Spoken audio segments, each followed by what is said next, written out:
Só na avaliação que vocês vão fazer, vocês vão iniciar falando sobre as Forças Armadas Revolucionárias da Colômbia. Bem, então amanhã vocês vão analisar o seguinte, que as Farc foi um grupo guerrilheiro iniciado no ano de 1960 e que no ano de 2016 ocorreu um acordo de paz onde o presidente da Colômbia, o Juan Manuel Santos, chegou a ganhar o Prêmio Nobel da Paz por ter feito esse acordo de paz com a Farc. Mesmo que a maioria da população não entenda esse acordo, não perdoe a Farc, a grande maioria, 70%, é a favor desse acordo, porque a maioria acredita que com esse acordo com a Farc, eles vão conseguir sim tirar o país do narcotráfico. Então, desde 2016 ocorre um acordo de paz com a Farc. Bom, nós estudamos sobre a Cuba também, E aí sobre a Cuba vocês vão analisar justamente a questão da entrada de Cuba no socialismo, Então, com o fim da União Soviética, entrou em declínio o comércio de Cuba, principalmente porque os Estados Unidos decretaram bloqueio continental a Cuba. As conquistas sociais, todas elas entraram em risco, principalmente por causa do isolamento econômico de Cuba. E Fidel Castro, com seu modelo de política, acabou perpetuando no poder em Cuba por mais de 60 anos. Então, são uma das questões que vocês vão analisar na avaliação. Vocês viram também que, ao longo das décadas de 60 e 70, várias ditaduras ocorreram na América Latina. Por que essas ditaduras ocorreram na América Latina? Principalmente para perpetuar o poder político das elites, dos ricos, não só no Brasil, mas em toda a América Latina. Ela não tinha como interesse, os Estados Unidos as ditaduras na América Latina, elas não tinham como interesse atender os interesses do capital estrangeiro. Mas como esse período foi um período de grande entrada de capital estrangeiro, a gente pode até entender que elas tinham esse interesse, mas na verdade o capital dos estados, o capital das ditaduras não estava interessado em salvaguardar o capital dos estrangeiros, Mas nesse período ocorre tanto o poder de ampliação do poder do Estado, quanto reconhecer os militares e o seu poder de polícia, o seu poder social. Bem, então, falando novamente sobre a ditadura na América Latina.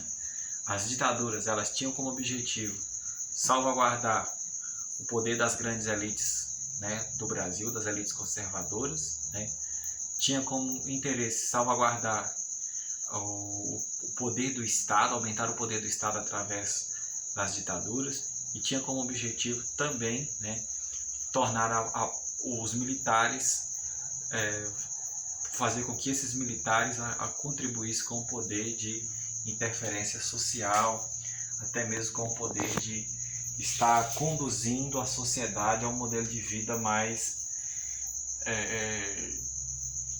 fechado. A gente observa que não tinha como interesse, o período das ditaduras, salvaguardar os interesses de capital estrangeiro. Então isso não era o objetivo das ditaduras. Bom, então nós observamos que a América Latina ela é marcada por esse atraso econômico, principalmente porque lá ocorreu a industrialização tardia e também justamente por causa da implantação dos plantations. Então lá no século XVI, lá no processo de colonização, existia a presença das plantations. Então as plantations elas acabaram contribuindo com esse processo de dependência. Mas se nós pegarmos na contemporaneidade, o processo no qual nós tivemos a industrialização tardia na América Latina, isso também acabou contribuindo com a migração para as áreas urbanas e os problemas sociais. Bom, então isso acabou fazendo com que os países da América Latina se tornassem dependentes, principalmente de capital estrangeiro. Bom, quando a gente fala sobre a América Latina, e esse processo de industrialização, a gente deve retratar que, nesse período, ocorreu a grande entrada de capital estrangeiro ao longo das décadas de 60 e 70, e essas multinacionais elas acabaram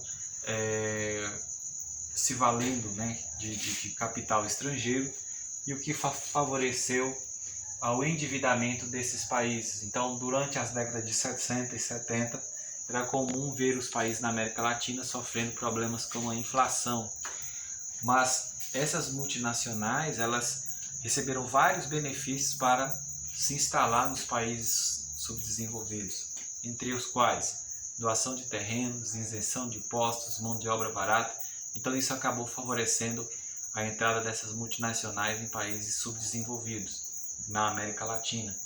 E aí a gente tem que retratar que esse processo de migração das multinacionais para alguns países da América Latina acabou levando à dependência, ao endividamento, né? Processo inflacionário, são alguns dos problemas que a América Latina sobrevive.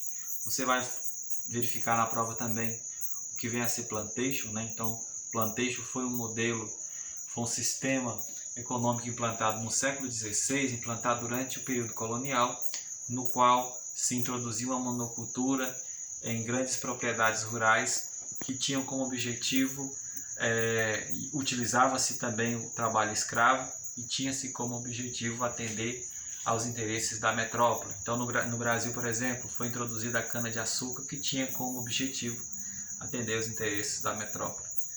A gente também vai retratar na nossa avaliação a questão da urbanização tardia e os vários problemas que essa industrialização acabou trazendo para as áreas urbanas, como, por exemplo, a violência, o problema do trânsito, habitações inadequadas, né? Então, esse processo de industrialização tardia acabou promovendo o êxodo rural do campo para a cidade, e as cidades não conseguiram acompanhar esse ritmo de crescimento urbano e produção de infraestrutura.